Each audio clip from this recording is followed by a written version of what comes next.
ప్రతి ఇంట భోగభాగ్యాలు కలగాలని, రైతుల పంటలు చేతికి వచ్చి రైతులు ఇంట సిరులు కురవాలని నల్లగొండ జిల్లా చిట్యాల మున్సిపల్ పట్టణ 5వ వార్డు కౌన్సిలర్ జడల పూలమ్మ చిన్న మల్లయ్య అన్నారు. వారి ఆధ్వర్యంలో పట్టణంలో సంక్రాంతి పండుగ సందర్భంగా రంగురంగుల రంగవల్లులు, పాత వస్తువులతో భోగి మంటలు వేసి తెలుగు సాంప్రదాయం ఉట్టిపడేలా గంగిరెద్దుల ఆట కోలాహలంగా పూజలు నిర్వహించి భోగి మంటలు కాల్చడం జరిగింది. అందరూ సుఖ సంతోషాలతో ఉండాలని, రైతులు సుభిక్షంగా ఉండాలనే సంకల్పంతో చిట్యాల మున్సిపల్ పట్టణ కేంద్రం సంతోష్ నగర్ లో భోగి మంటలు కాల్చామని కౌన్సిలర్ పూలమ్మ చిన్న మల్లయ్య అన్నారు. గంగిరెద్దులు ఆటలు కాలనీ వాసులను ఆకట్టుకుంది. చెడును తొలగించి మంచిని కలగజేసి ప్రతి ఇంట్లో కూడా అందరికీ తమ తమ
ఈరోజు చిట్యాలలో సంతోషనగర్ కాలనీ జరుపుకున్నటువంటి ఈ భోగి పండుగ సందర్భంగా కాలనీ వాసులకు మరియు చిట్యాల పట్టణ ప్రజలందరికీ భోగి పండుగ మరియు సంక్రాంతి శుభాకాంక్షలు తెలియజేస్తూ అందరూ సుఖ సంతోషాలతోటి మంచిగా ఆయురారోగ్యాలతో వర్ధిల్లాలని చెప్పేసి ఈ పండుగ సందర్భంగా తెలియజేస్తా ఉన్నాను.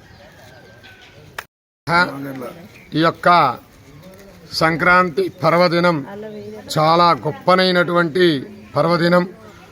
ఆంధ్ర తెలంగాణ రెండు రాష్ట్రాల్లోనే కాకుండా యావత్ ప్రపంచంలో ఈ యొక్క సంక్రాంతి చాలా సర్వశుభాలకు సూచకం. ఈ యొక్క భోగి సర్వ భోగభాగ్యాలను అందరి ముంగిట్లల్లో చక్కగా ఉంచి పచ్చని తోరణాలు కట్టి పూలమాలలతోని గృహాలను ఇంటి ముందు చక్కగా అలంకరణ చేసి లక్ష్మీదేవిని ఆహ్వానించి ఆడపడుచులు సర్వశుభాలతోని అందరికీ కూడా శుభాలను కలగజేస్తారు. మరియు మనం ఈ యొక్క చిట్యాల పట్టణంలో సంతోష్ నగర్ కాలనీ నందు ప్రతి సంవత్సరం ఈ భోగభాగ్యాలను అనుగ్రహించేటువంటి భోగి మంటలు మన కాలనీ కౌన్సిలర్ గారైనటువంటి జడల చిన్నమల్లయ్య యాదవ్ గారు పూలమ్మ గారు ప్రతి సంవత్సరం ఈ భోగభాగ్యాలను అనుగ్రహించేటువంటి భోగి మంటలు నిర్వహిస్తున్నారు. ప్రజలందరూ కూడా దీనికి సహకరిస్తున్నారు. కాబట్టి పట్టణ ప్రజలందరికీ కూడా ఈ యొక్క భోగభాగ్యాలు మీ ఇంటిల్లిపాటికి అందరికి కూడా కలగాలని మరీ కోరుకుంటూ అమ్మవారి అనుగ్రహం కలగాలని